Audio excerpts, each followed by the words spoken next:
tiempos apocalípticos, y vamos a ver la introducción. ¿Qué vamos a ver hoy? Los primeros 14 versículos de Mateo capítulo 24.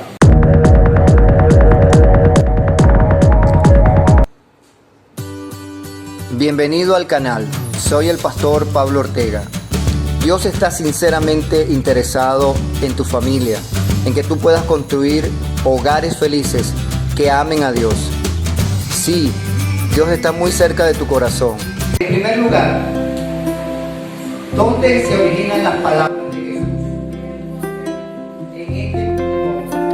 En este ambiente dice que Él estaba saliendo del templo.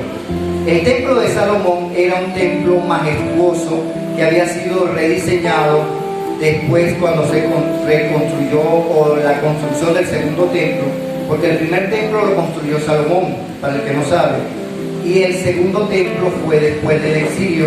Fue un templo mucho más sencillo, mucho más humilde, no tenía la majestuosidad del templo de Salomón, pero Herodes logró financiar una gran remodelación de todo ese templo.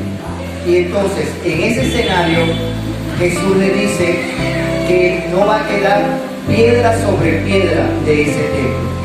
De hecho, usted viaja a Israel y usted lo único que en este momento va a conseguir de ese templo es el muro de los lamentos.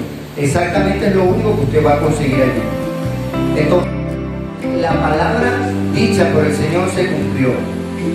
Ahora, también, solo rápidamente, en Ezequiel se nos habla de la construcción de un futuro templo.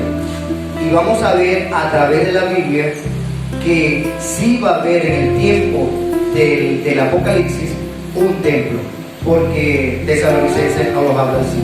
¿Ok? Entonces ese es el escenario. ¿Y cuál es la palabra? Me preguntan. Fíjense que esta es la pregunta central del estudio de hoy. ¿Qué señal marcará tu regreso y el fin del mundo? Tengo que decirle algo a la iglesia y podemos seguir investigando. Ni los apóstoles, ni los padres de la iglesia, ni durante siglos, sino hasta los 1830, se estableció un supuesto de dos venidas de Cristo. La Biblia nos habla de una segunda venida de Cristo. Todo ojo le verá, y a lo largo de este estudio podemos indagar. Entonces, la iglesia tiene que estar preparada para el tiempo del anticristo. La iglesia tiene que estar preparada para saber y conocer el perfil de ese hombre, que posiblemente, digo yo, pudiera estar ya en la tierra, pudiera estar ya vivo, pudiera estarse preparando, y dentro de muy poco él ya hacer su manifestación, si lo decimos en términos bíblicos teológicos. ¿Ok? Entonces, Jesús le habla de la manifestación y la aparición de falsos maestros, falsos mesías. Siendo un mesías es un ungido, un mesías es un enviado. Y ayer justamente en familia estamos viendo una versión de la resurrección de Cristo, pero desde la perspectiva de un soldado romano. Las palabras de despedida de Jesús: toda autoridad me es dada en el cielo y la tierra, por tanto, vayan y hagan discípulos en todas las naciones, bautícelos en el nombre del Padre, del Hijo y del Espíritu Santo, enseñándoles que guarden todas las cosas que yo les he enseñado. Y aquí yo estoy con vosotros hasta el fin. Jesús está con nosotros aún en este tiempo de COVID. Jesús está con nosotros y Él nos está diciendo, hay un conjunto de cosas que van a suceder y que tú tienes que estar atento. Fíjense, allí tienen abajo a Jesús Miranda. Él se declaró Jesucristo en carne. Él tuvo hasta 200,000 seguidores, no sé cuántos permanecen.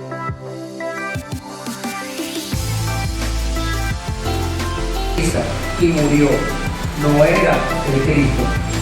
Arriba ustedes tienen un profeta, un Mesías brasileño, que se declaró que él era Jesucristo. Y en el otro extremo tienen un cómic desde la época de Nerón, donde los César, ellos se creían ser el Señor. Por eso, para los cristianos del siglo I, decir Jesús es el Señor, era decir la autoridad política no es mi Señor. Punto. Y eso implicaba persecución y muerte. Y arriba de una serie de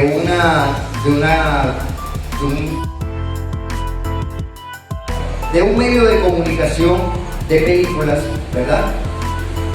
Tienen una serie que yo considero que el que diseñó esa serie, apenas se ha proyectado los primeros 10 capítulos, están pensando sacar una segunda serie, es el estilo como yo esperaría que sería el perfil del anticristo.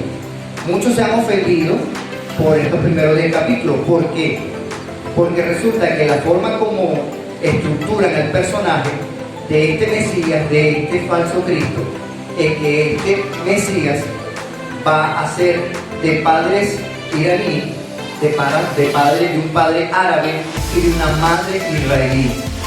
Porque el anticristo va a ser aceptado por los árabes, va a ser aceptado por los judíos, el anticristo va a ser aceptado por la Iglesia Católica Romana, y ya estamos hablando de 3 grupos. Y también dice la Escritura que si es posible va a engañar a los escogidos. Entonces, en esa serie, ese hombre hace milagros, hace prodigios. Entonces, realmente personifica, y ya lo vamos a ver rápidamente con la Biblia, que el anticristo va a ser un hombre no solamente de palabras, va a ser un hombre de acciones y de milagros. ¿Ok? Este hombre vendrá a hacer las obras de Satanás con poder, señales y milagros falsos.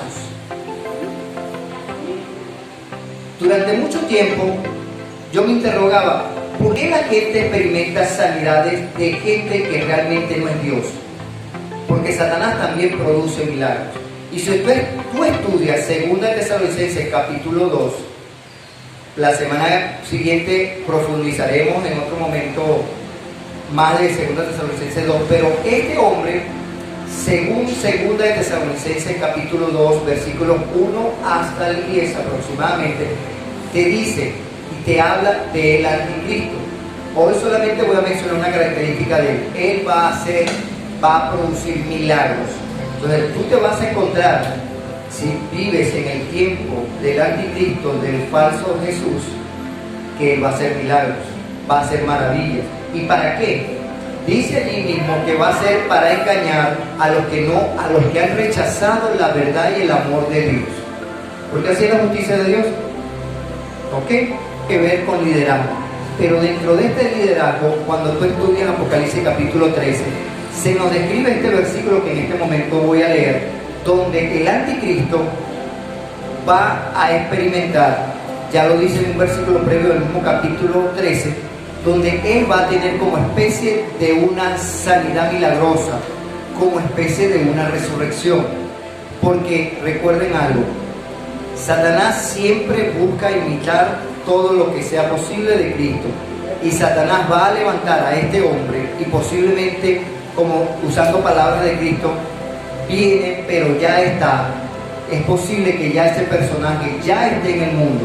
Puede ser un niño, puede ser uno de los políticos que está gobernando algún área del mundo. En eso profundizaremos en otro espacio sobre eso.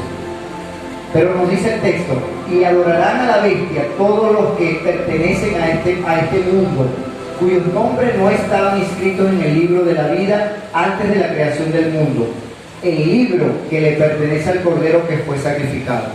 Yo quiero decirle algo a ustedes y al que me está viendo: si tu nombre no está inscrito en el libro de la vida, tú no tienes vida eterna.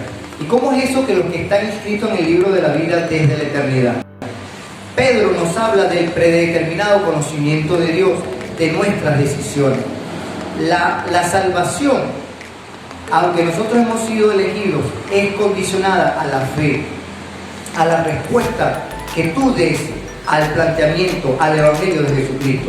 Dios sabe quiénes van a dar respuesta, y Dios ya sabe y ya tiene anotado quiénes son los hombres, quiénes son las mujeres que en su vida van a reaccionar y responder de manera favorable al Evangelio y van a mantener la fe hasta el fin. Por eso el autor de Apocalipsis tiene la visión que solo van a ser salvos los que están inscritos en el libro de la vida. Tiene la visión el autor de Apocalipsis, que es Juan, según él mismo se presenta, y la tradición nos va a decir que es Juan. Juan el discípulo amado. Entonces, Apocalipsis nos presenta, si tú no estás inscrito en el libro de la vida, no importa a qué iglesia vayas, no importa si te estás congregando desde niño, tú sencillamente vas a ir a una condenación eterna. Entonces, cada uno de ustedes, como dice Pedro, debe cerciorarse si realmente tú eres, como dice segunda de Pedro capítulo 1, cerciórense a ver si ustedes son de los que han de heredar la vida eterna, la salvación, dice exactamente en una de las versiones. Muy bien, entonces, este anticristo va a ser adorado por la gente, y así lo establece la Escritura en distintos pasajes. Vamos a tomar este versículo por hoy nada más de 2 de Tesalonicenses capítulo 2, que nos habla del hombre anarquía, que es el mismo anticristo. Este anticristo va a gobernar muchas naciones. De hecho, este anticristo se va a establecer en el trono de Dios. Es interesante cómo lo plantea aquí, dice: se exaltará a sí mismo y se opondrá a todo lo que la gente llama Dios y a cada objeto de culto. Incluso se sentará en el templo de Dios y afirmará que él mismo es Dios. Si tomamos este texto, entonces, a la luz del estudio de Mateo capítulo 24 y la destrucción del segundo templo, entonces estaríamos pensando, como muy bien piensan muchos judíos, en la construcción, pero por otras motivaciones, de un tercer templo. Un tercer templo que exigiría, que vamos a estudiar posteriormente, que es la abominación desoladora. Porque se nos plantea que este hombre va a hacer que todas las personas nieguen, rechacen, se aparten, eliminen todo lo que representa culto. Debemos pedir que eso suceda. ¿Por qué? Porque el anticristo, eso es lo que va a generar. El anticristo va a generar que la gente no adore al verdadero Dios, pero él se va a declarar Dios. Interesante, ¿verdad? Ahora, otra característica, dice, con los milagros que se le permiten hacer en nombre de la primera bestia. Aclaro rápidamente, Apocalipsis nos habla del anticristo o la primera bestia, que va a ser un gobernante político, va a ser un gobernante religioso, va a ser un gobernante que va a manejar todo lo que es estructura financiera global. Imagínense, las tres fuentes principales de poder político, poder económico y religioso. Y a través de él, le acabo de mostrar en un texto bíblico que él dice que se sentará en el trono, en el templo de Dios, y hará que la gente lo adore. Y yo le estoy describiendo que la serie que presenta a este Mesías, que apenas hubo una serie, como le llaman, de 10 capítulos, nos presenta a un hombre con una proyección mundial. Va a tener este hombre la capacidad y la influencia política. Él va a gobernar al mundo, porque él va a hablar de paz y seguridad. Pero la Biblia dice que cuando haya paz y seguridad, como el lema tan importante para Naciones Unidas, es las Naciones Unidas, y la Biblia dice que cuando ellos oigan de paz y seguridad, entonces vendrán destrucción repentina sobre ellos. Iglesia, tienes que prepararse sobre estos temas. No es que somos apocalípticos. Yo este tema lo estoy estudiando desde que soy un jovencito, y en el tiempo que lo estudiamos lo miramos como algo tan lejano, pero todo lo que estudiamos en ese tiempo, por ejemplo, el hecho de que el dinero iba a terminar y que iba a haber una moneda electrónica, cuando yo era un niño eso era una locura. Cuando muchos de los que me están viendo pensarán, eso es imposible, pero hubo hermanos y hermanas. Siempre recuerdo una hermana de un libro que se llama Cuando el dinero se acabe. Era ingeniero de sistema, y muy sabiamente esta mujer, esta hermana en Cristo, proyectó: va a haber un tiempo en que nosotros no vamos a usar un sistema a través del efectivo, sino a través de sistemas electrónicos.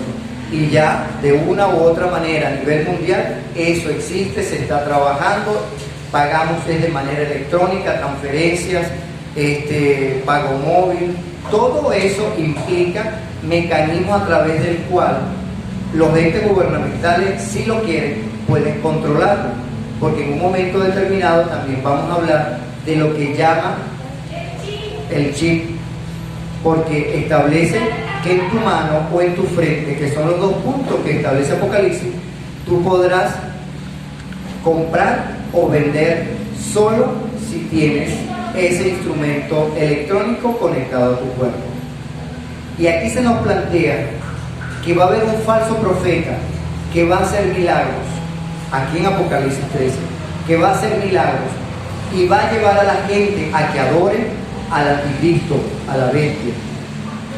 Y esa adoración que ellos están estableciendo, él va a establecer a favor de él, también va a establecer y a mandar a construir una imagen.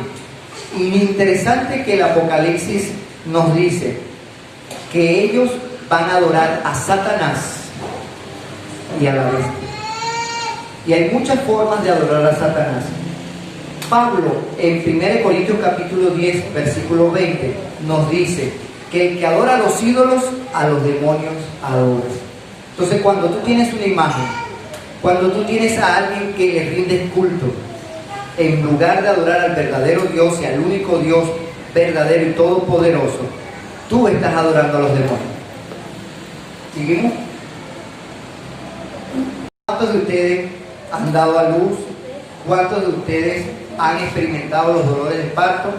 Pues bueno, Jesús dice que esto apenas es los dolores de parto. ¿Y cuáles son las características del dolor de parto? Vamos a verlas rápidamente. Entonces, lo que nosotros estamos viviendo es apenas los dolores de parto. Y Jesús define y describe cuáles son las cosas que van a suceder en los dolores de parto.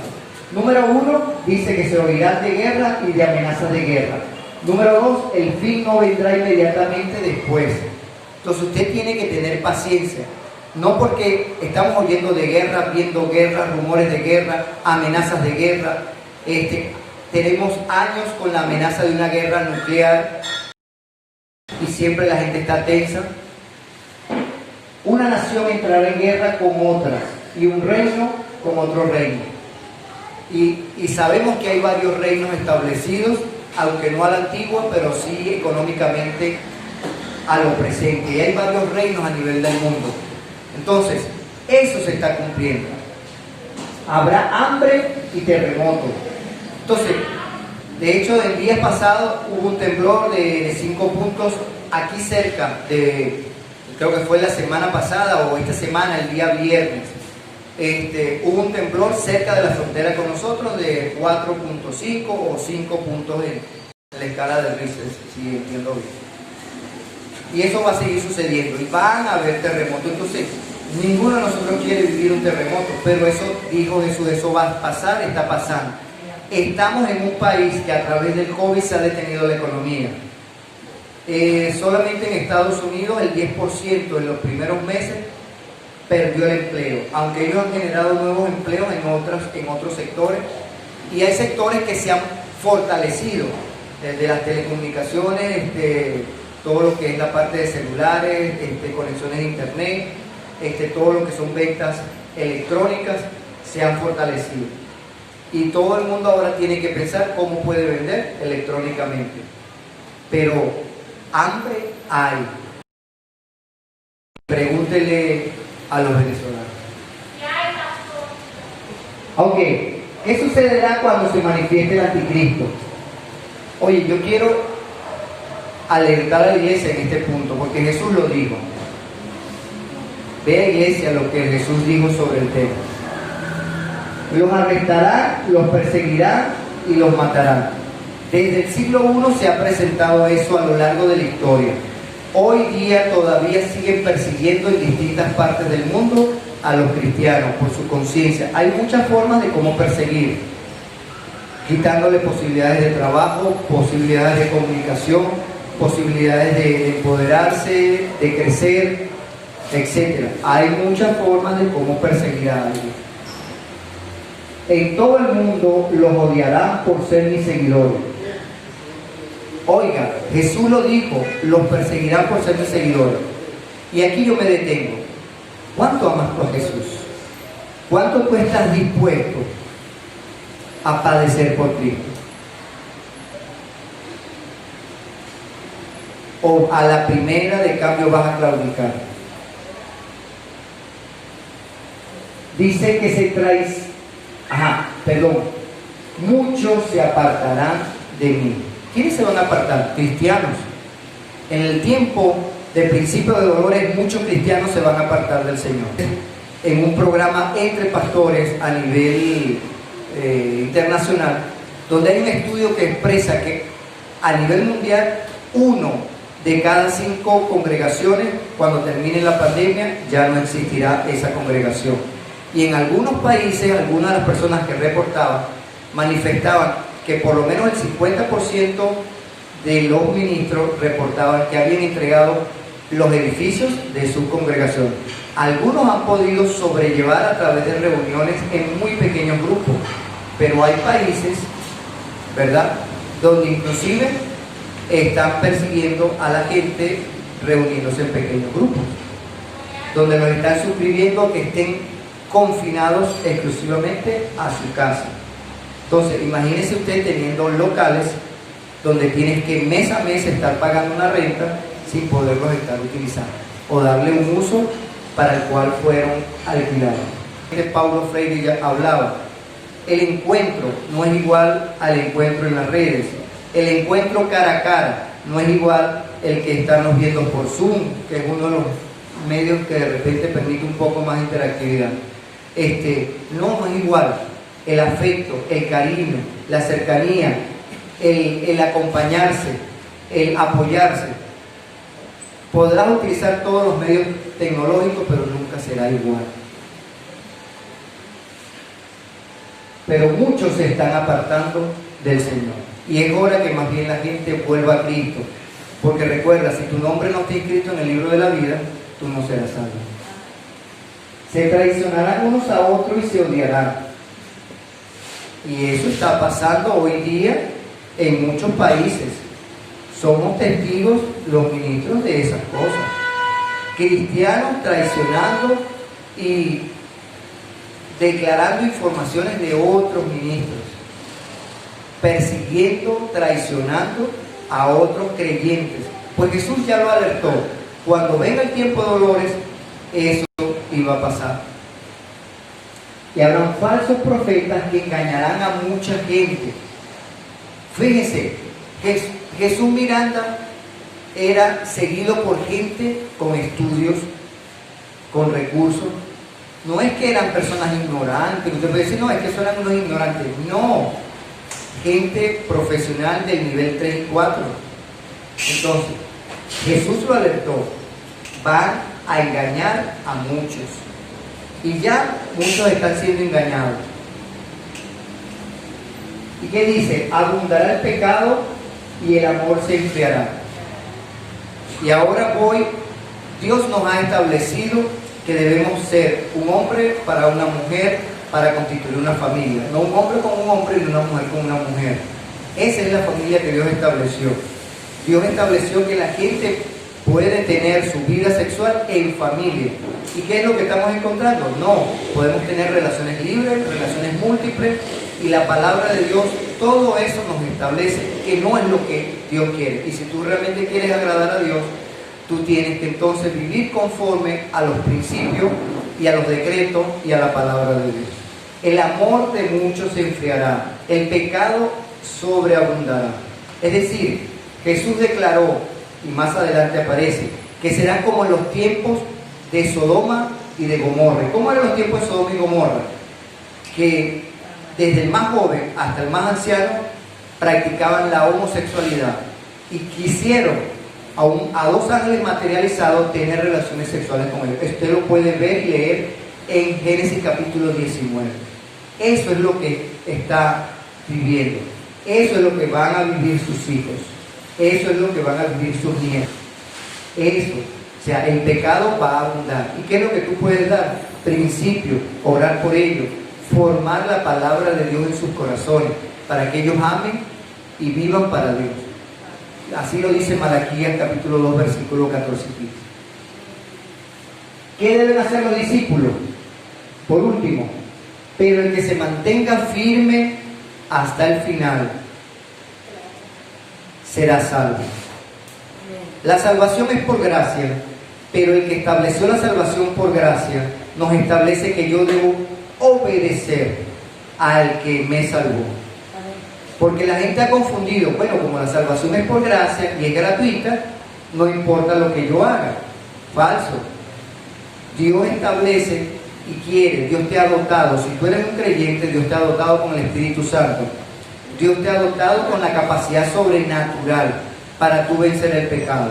Y lo que necesitas es, en oración, diariamente, estar conectado con el Espíritu Santo, conectado con la palabra de Dios, analizándola, meditándola, leyéndola, orando y siendo lleno del Espíritu Santo para tú vencer el pecado. Pero la Biblia nos establece que tú tienes que perseverar hasta el fin. Mismo principio lo presenta el autor de Hebreos. Si volvieren atrás, no agradará mi alma. Todo en Hebreos ya lo hemos estudiado bastante, hermanos. Entonces, y Apocalipsis dice, al que venciere. Y no es que no, ya vencimos. No, eso tiene que ser un manejo práctico y real. Tú tienes que perseverar, dijo Jesús, hasta la muerte para ser salvo. No es que creíste y te apartaste y no importa lo que pasó. No. Eso está en una teología antibíblica. Todo creyente en Cristo debe permanecer fiel hasta el día de su muerte. Muy bien, vamos a orar.